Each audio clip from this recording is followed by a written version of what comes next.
Right, I think this is going to be the first video in what will be an interior strip down. I think I will take the seats out, I will take the headlining out, I will take the back seat out with the broken armrest, see if I can sort something out, and they need taken out anyway because there's a load of rubbish under them.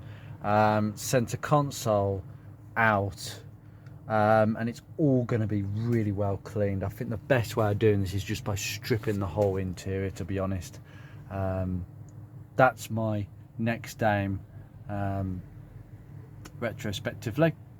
And also, of course, the door cards for the door handles, which I've got to sort out. So that is a slow process, but it was something I'll look at even more. I do love how the walnut, I do love this finish. There were several other cars where they got like a grey, modern grey finish, and I don't like that. I think on a car like this, that is a nice finish. It's a pity that on the Project Drive cars they got rid of it from the doors, but I suspect, and this is my feeling, on the Honda dashboards, the pre-2004 dashboards, the strip was a bit higher like there, so it met where it goes onto the doors, whereas with this redesigned facelift dashboard, it's a bit lower, so it can't, unless you've got a curvy piece of wood, it won't meet it. So possibly that's why they may have got rid of that. But you know, Project Drive was all about the cost cutting. I believe I don't even though I've got the fittings, there should be a plastic cover over the filler pipe. I thought that because it looks as if there was like it's clipped in. No, you don't get that on these. You don't get any arch liners on the back. You don't get any protection for the filler pipe, so they rot out. Luckily, mine's in decent nick. Anyway, job one is a bit of a faff. Look at where these front bolts are. Now, these bolts are famous for being rounded by people because they haven't got the socket square on. I see the issue. That's as far as the seat goes. I've literally had to release the bolts by getting my big impact gun, bit overkill, and literally having a universal extension on the T50 socket, T45 socket. And even then I thought it was like sort of not sitting flush on the base of the bolt. Now hopefully the back ones won't be so much of a problem, but god, they were a bit of a faff. That one's going to come out soon, and then we'll tip the seat up and have a look at how it's connected. Right, I think we can safely say that access is a lot better when you've got the seat all the way forward. Especially for the back bolts, we'll whack these two out and then tilt the seat. It's interesting how the seats are literally on the floor. In other cars, particularly like the Focus or quite a few other cars, they sit on like their little box sections, but this just sits straight on the floor. So they're not anti-submarining by any chance. Correction, they are actually these bolts are actually T50s.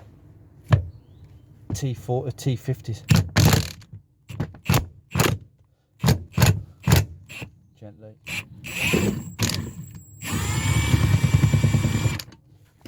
Done. I'll take the other one out. Right, that's done. Tilt the seat back. Right, let's have a look. Okay, so we've got a non-existent wire. I think that's for the heated seats, so that's taped in. This is the yellow plug, which could be causing our issues with the airbag. So what I've been told to do, take it out, contact clean it, etc. But I'm just going to take it out because the whole seat's going to come out in a second. So yeah, so I'm going to unplug that and then we should be good to go. Right, I'm having to show you with my torch. Right, basically what you want to do, rhapsody. Right, what you want to do is just put your fingers together and just pull this bit. There we go. Be very gentle. So this is, let me turn the torch off. This is historically what may cause the issue. I've got to say that is a bit of a flimsy connection, isn't it? So I'm gonna take a closer look at that and maybe clean it up, but for now we'll just leave it disconnected. Okay, that's the seat disconnected as far as I can see, so we can now lift it out the car. That might be a pain. Right, I think I'll go via the back. Should I go via the back door or the front? Maybe the front will do. We'll see how it works out. This could be a painful experience from what I've been. Okay.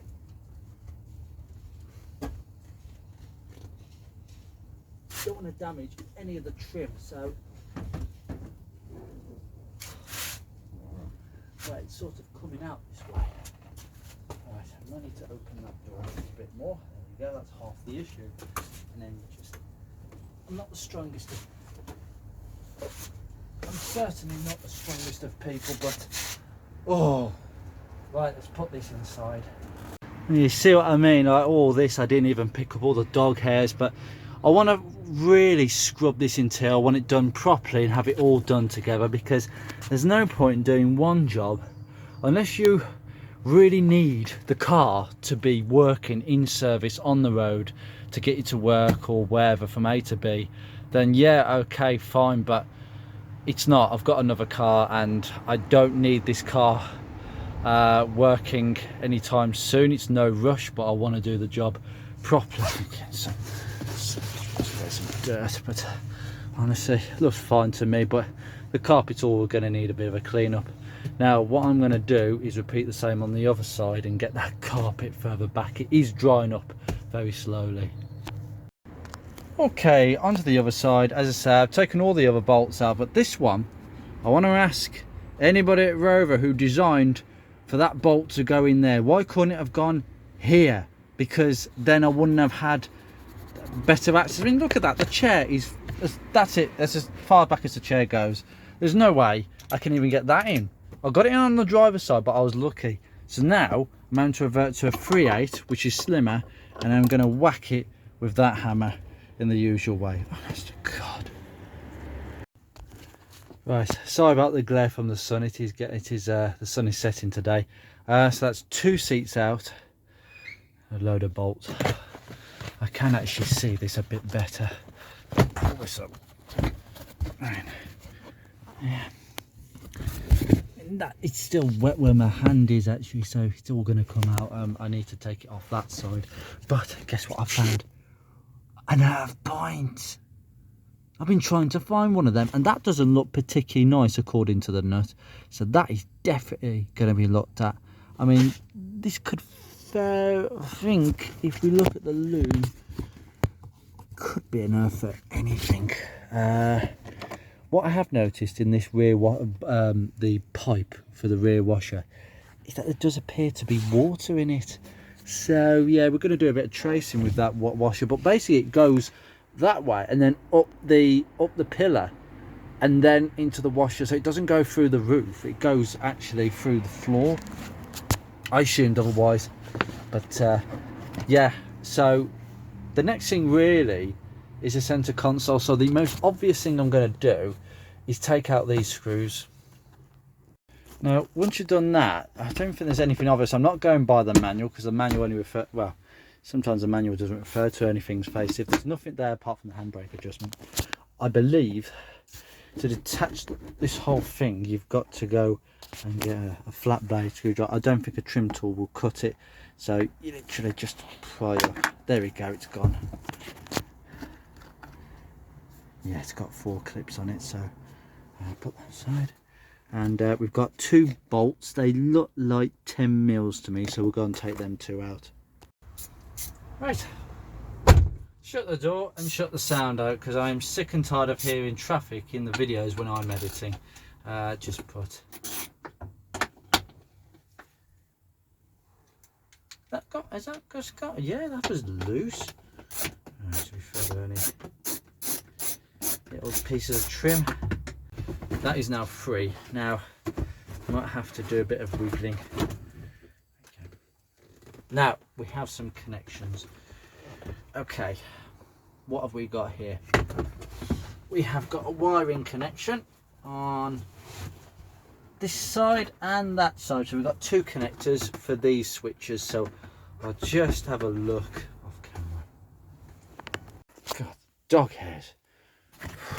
As you can see clearly now, the handbrake is it's not, it's even at the end, it's not even at the end, it's not even at the barely at the start of its thread. That's when you start putting it on and winding it back. That's how good the rear calipers are now that I've fitted.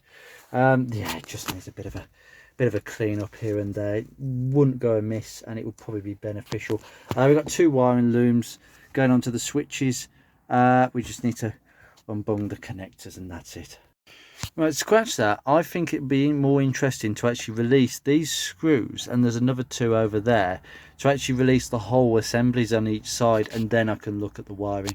Because if you notice that the wiring is actually attached to this plastic bracket, so release that, we get a better chance of looking at how these come off, because I can't obviously see how they come off, and I don't want to break any connectors.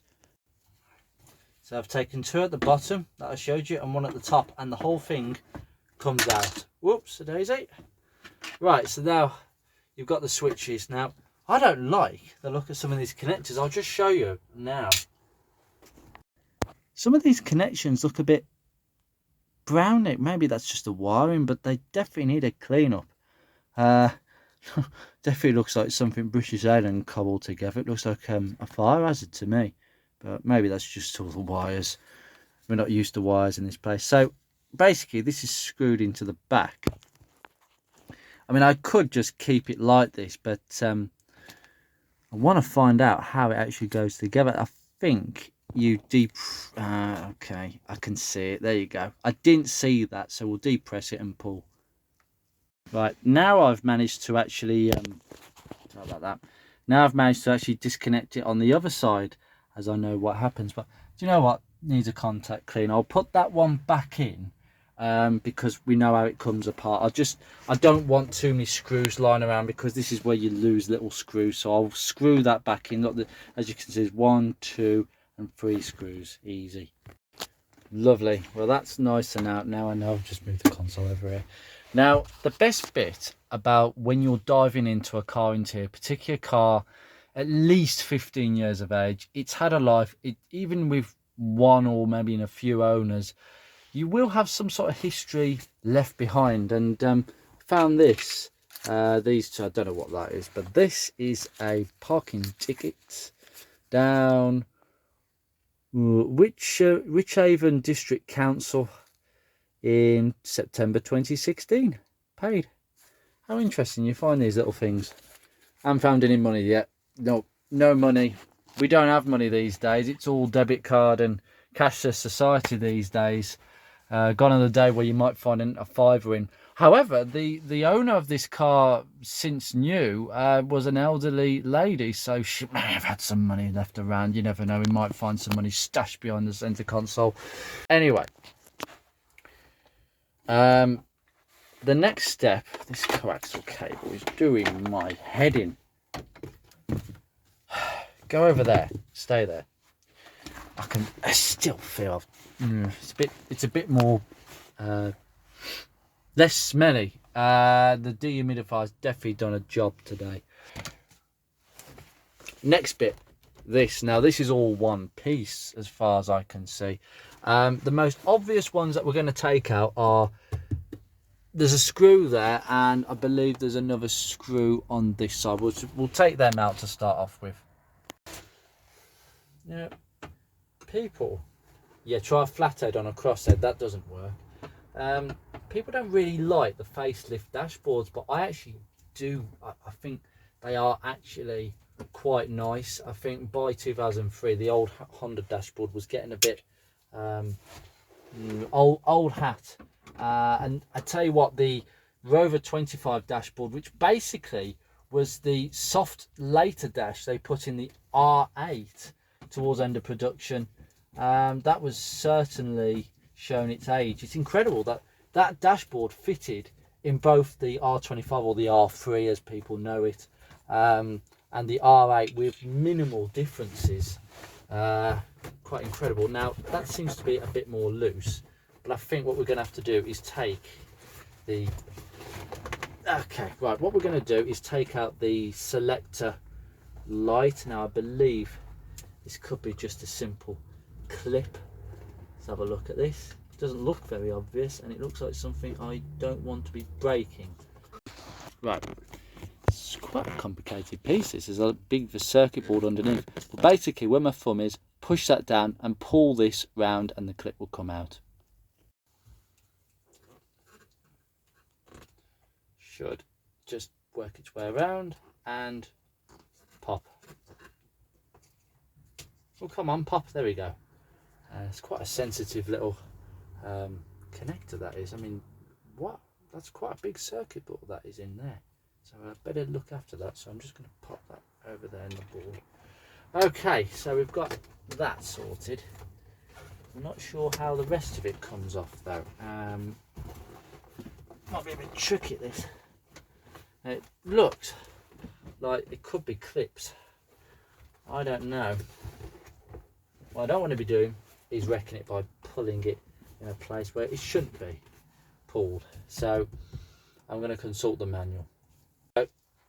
All I've done before I even left the car to get the manual, ironically the manual is actually not in the house. It's actually on the dashboard right in front of me.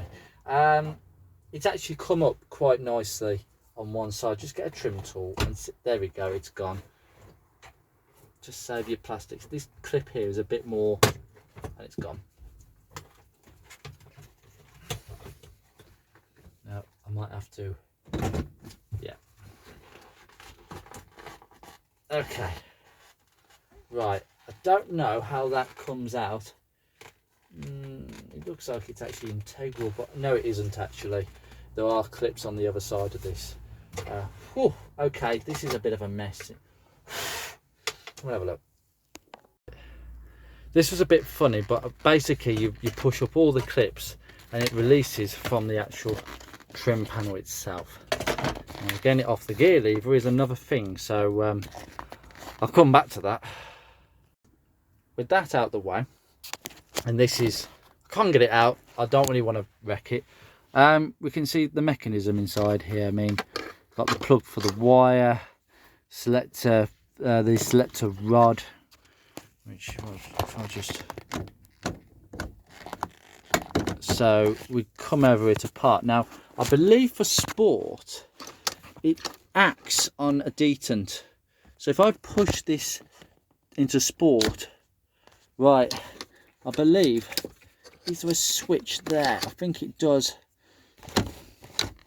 There's something going on down here. I'm not sure what this is about down here, but I'm just interested to see how, because sport in this in the CVT, EN-CVT, which would have been introduced for the 25 and 45 in 99, and the MGF, you had the electronic brain. So the VT one was improved with electronic software. It's got its own ECU somewhere in the car, I'll find it, but it has the ability to change between 6 speeds that are preset depending on a lot of factors, namely engine speed.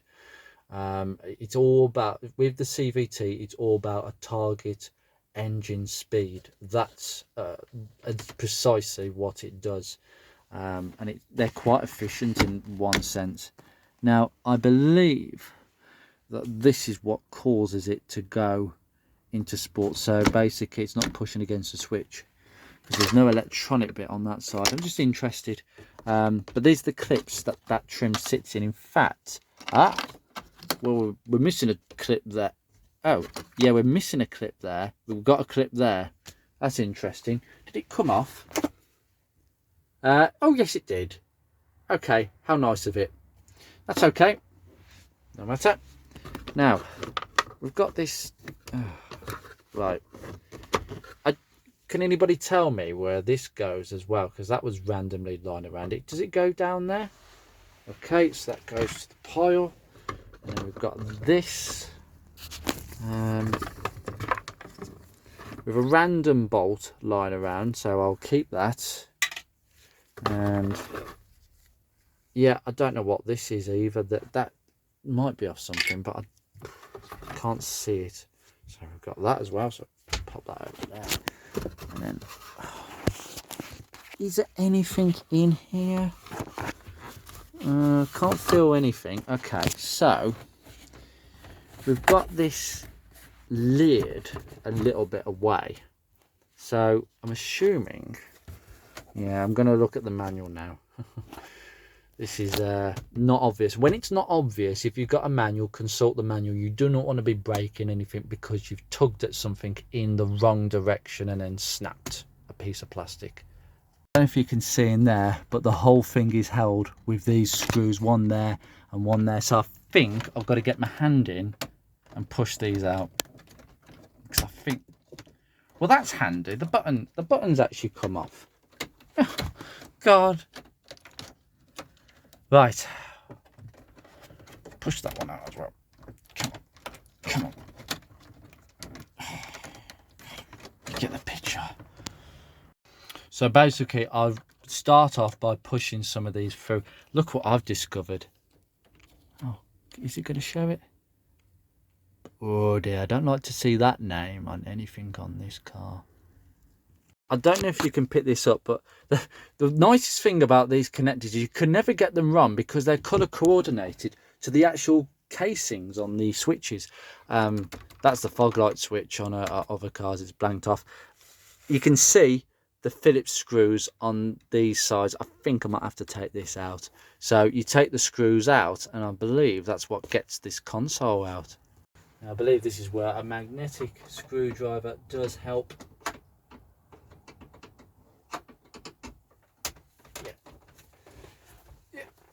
Coming out. Yeah, it is.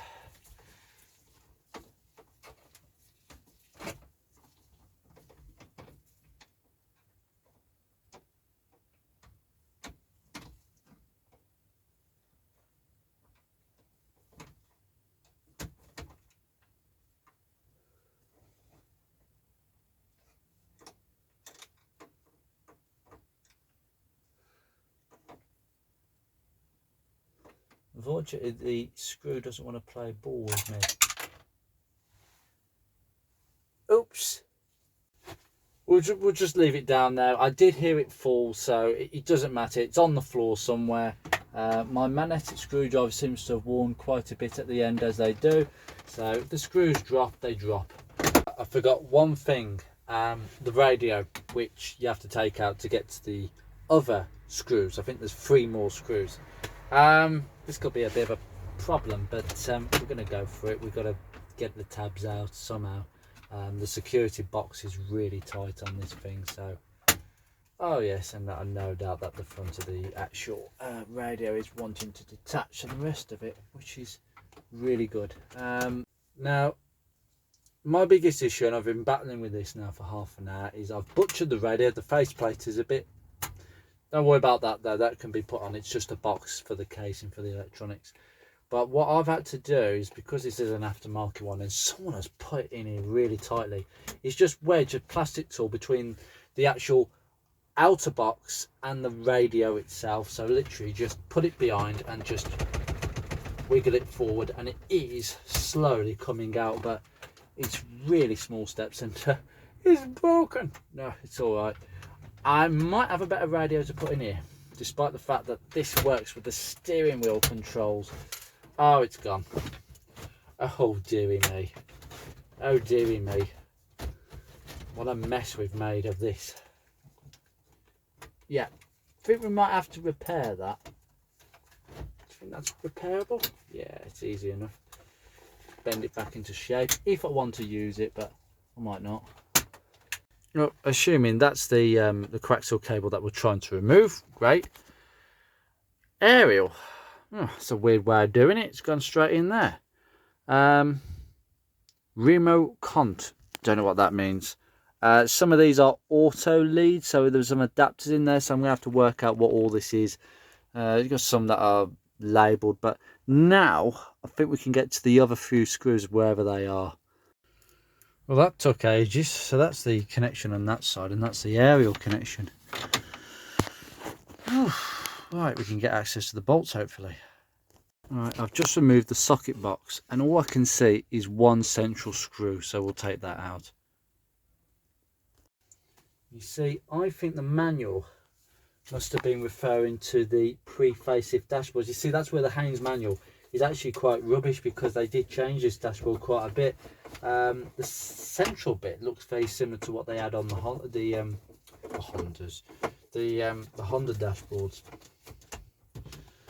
But yeah, the dashboard is just, oh yep, and it's landed straight in the tray. How accommodating, and here it comes, easy as you like. Okay, well, we'll have a better look at this. Right, we've got quite a few electrics, mainly the climate control, so we've got to be very careful. And thank you, my pry bar, which I lost, is at the bottom. So what we're going to do is take out the wire into the clock, if I can. God almighty, putting a fight up, this is. Oh, that plug, come on. Oh, I'll just do it off camera. But you've just got to take all these out. This one down here where my finger is, again, it's one of these push and pull types, so I shall do that on camera. So push the tab in, and there we go. Put it down and across, and that comes out. And I believe that was for the climate control. There you go, there's your main climate control. And obviously there's a couple more wires for that, probably going to sensors. This is all quite simple, actually.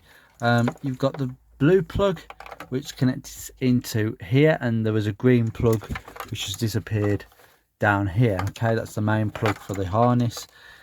We've got this, which is blocked up. I believe that's like an air sensing something. I've got to disconnect that from there. And then there was a cigarette lighter. Oh, I can actually pull that off. No, I can't, but basically you get the picture, and we'll just disconnect that, and then the whole thing will come up. Right, well, that's the center console completely removed. There's really not much to it whatsoever. I've got to get that clock off, but that's coming in the house. Unfortunately, the hazard switch has decided to disintegrate on me, and I've got some of it, but the soft pad has disappeared to activate that switch. So lovely. Maybe that's half the problem with the hazards. Well, maybe not, actually. But we've got the wiring loom there for the console, very self-explanatory. And then we have the Petron unit. We're going to take that out, and I'm going to look at every single one of these relays inside. It is a problematic thing, and we're just going to see how it is. But yeah, lovely. These are okay as they are. It's quite simple, and we can also get the carpet now. From what I'm looking at, the carpet is a blooming one piece again, isn't it? That's annoying, isn't it? It's not one piece, it's connected over the side. So what we're going to do is probably swipe it back a little bit, but we're just going to clean up in here and just sort some of this out. Right.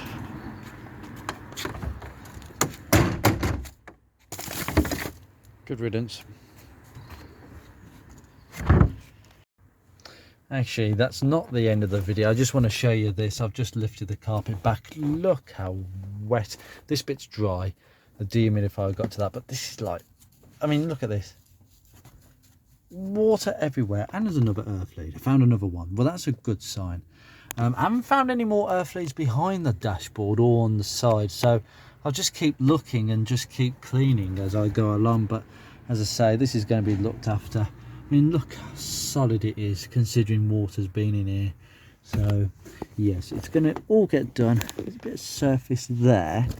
In fact, there's evidence that these carpets are a little bit on the wet side as well, and there's water here. So I'll put the dehumidifier in this section and keep it running tonight. Hopefully all this will be dry in the morning. And I have to post yet another video. I've had to just take a couple of clips, take the petrol filler casing off and the seal trim to get the carpet to go over the gear lever and the handbrake, because obviously they're connected together. Can you just see how wet they are? I mean, literally like mountains of water. How this car has not rotted out, I don't know. And yes, another very rusty earth lead. Again, that's not going to be very good. That is half the issue with this car. I mean, what the hell's that? Literally, I've vacuumed this. Oh my god! I've got a pound! Yes! You said, oh, it's an old pound. Yeah, trust my luck. But I got some money. There you go. I have some money. Not that it's actually currency that's recognised these days. But yeah, it's I just can't believe it. It's started to go a bit down there, but I've got to it in time. I mean, look at this. It's just soaking. I'm gonna have to bend this back as well. That could be the gearbox module. Could be. I might be wrong, but oh god, this is just, oh, okay. This is years. This is years of water. This is. I'm just gonna have to squeeze it out and wet vac this up. This is. Ugh. Well, I'm gonna have to get the dehumidifier on because this is just ridiculous. The same on the other side. But I have found some. I found some money, some earth points, and just loads of water.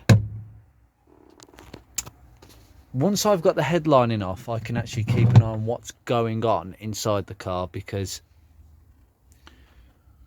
it's just. I'm glad I got to it though. It's a bit of a faff, but I did say I was going to strip the interior. I didn't quite know I was going to this length, but it only takes a couple of hours of graft and you're there. So I think I'm going to leave this. I'm going to bring this up, put something under it, so the dehumidifier can. God, it's like a swimming pool in here. No wonder it was a bit funny in here. So it's a bit muddy as well. Yeah, lots of cleaning. Better job for the dehumidifier. And now I'm finally going to say goodbye. We are going to continue this as soon as possible.